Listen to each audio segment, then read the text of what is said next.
Hello అండి, welcome back to my channel. ఎలా ఉన్నారు అందరూ? బాగున్నారని అనుకుంటున్నాను. ఈరోజు నేను చల్లమిరపకాయలు పెడుతున్నానండి. అవి ఎలా పెట్టాలో చూపిస్తాను చూడండి. ముందుగా మిర్చీలన్నీ శుభ్రంగా కడిగి పెట్టుకున్నానండి.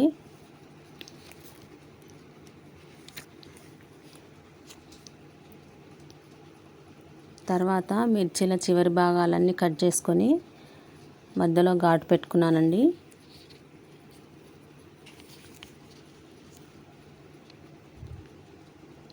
ఈ మిర్చీలన్నీ ఘాటు పెట్టుకునే లోపు మీకు సౌందర్యలహరిలోని 13వ శ్లోకం చెప్తానండి.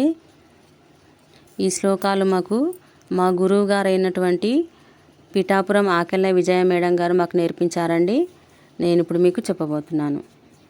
నరం వర్షీయాంసం నయన విరసం నర్మసుజడం తవా పాంగాలోకే పతితమనుధావంతి శతశః గలద్వేని బంధాః కుచకలశ విస్రస్తసిచయాః హఠాత్ త్రుట్యత్కాంక్ష్యో విగలితదుకూలా యువతయః. మిర్చీలన్నీ కట్ చేసుకుంటున్నానండి.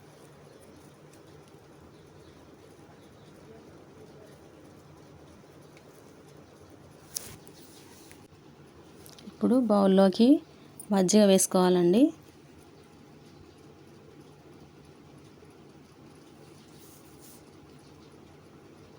అందులో తగినంత సాల్ట్ వేసుకోవాలి.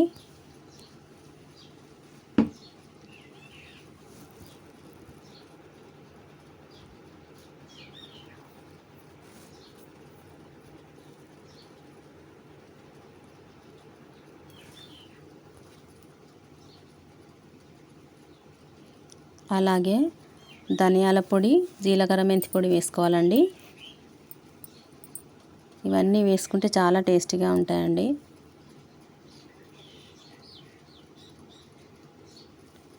ఇవి వేసుకొని మిర్చీలన్నీ మునిగే వరకు స్పూన్తో కలిపి ఒక నైట్ నానబెట్టుకోవాలండి. ఉదయాన్నే తీసి ఎండలో ఆరబెట్టుకోవాలండి. ఇలా 4-5 డేస్ ఆరబెట్టుకోవాలండి. ఆరిన తర్వాత వేయించుకుంటే చాలా బాగుంటాయండి. మీరు కూడా ట్రై చేసి చూడండి.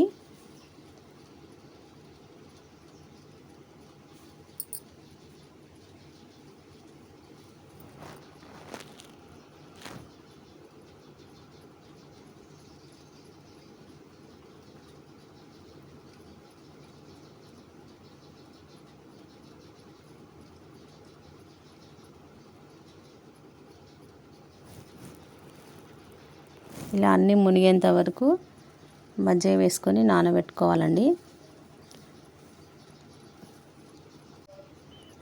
ఇలా ఆరబెట్టుకుంటూ నైట్ అంతా మళ్ళీ నానబెట్టి ఒక 3-4 డేస్ అలా నానబెట్టుకోవాలండి.